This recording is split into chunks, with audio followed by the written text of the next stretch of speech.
币公测饭盒优化、卡池优化，还有经典的福利全拿，嗷嗷叫环节。什么是跟神州联动？俺的名字还能搜太空？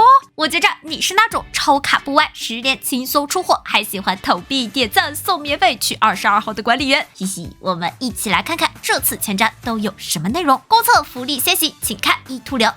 小姚真的签到送，这下可以畅玩来万听火对了。直播兑换码棉被也放在评论区了，截止到1月29日24点过期，各位管理员不要忘记领取哦。再来看看大家最关心的抽卡公测版本，不仅对卡池机制有所优化，在抽卡资源获取上也有所提升。首先是卡池优化，新增了每期卡池首次累计抽取30发后，将直接追加一次免费加急10连。需要注意的是，此次免费10连不会累计至保底进度，相应的，若此次10连出货，也不会消耗已累积的保底水位，既给家人们额外抽卡机会，又不影响核心保底权益。武器池也做了调整，持续开放时间有所延长，即便角色 UP 卡池关闭，武器池仍会继续开放2个卡池周期，方便外出其他角色时再回头补武器。大家都是我的翅膀。同时，武器票新增了原石兑换渠道，进一步降低武器抽取门槛。开服限定角色依旧是各位熟悉的老面孔，42姐莱万汀、吉尔佩塔与伊冯。不过公测调整了角色 UP 顺序，开门大 C 莱万汀上线后，杰哥将会提前偷跑，更早与各位管理员见面。卡池鼓励多抽多送，那抽卡资源这块肯定也得跟上。新增的每周任务可稳定获得角色及武器抽卡材料，此外开宝箱的奖励也得到了大幅上调，还新增了特别的惊喜储藏箱，每个含有150枚窃金玉，开荒季可以攒更多抽。玩法层面，高难战斗玩法以拓丰碑新增显示关卡，同时上线解密项常驻玩法秘境行者，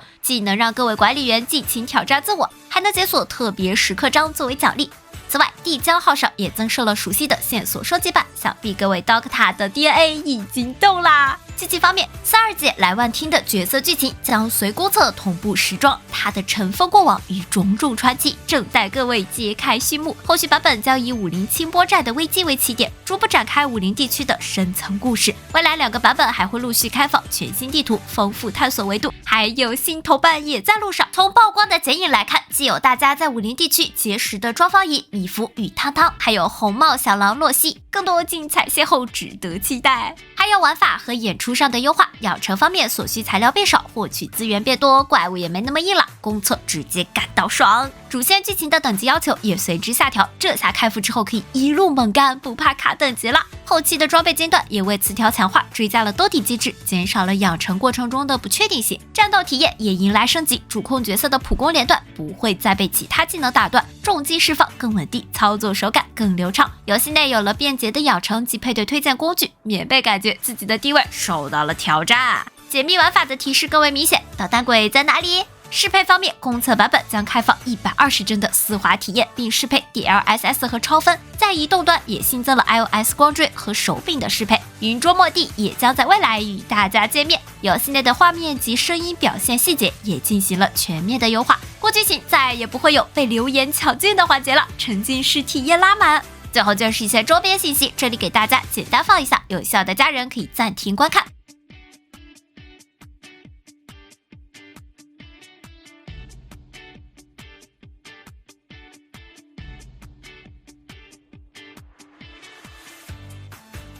周末地公测后，棉被也会尽快为大家带来一系列零基础入坑攻略，祝大家公测小保底不歪，大保底双财！投币点赞莫相忘，我们下期视频再见。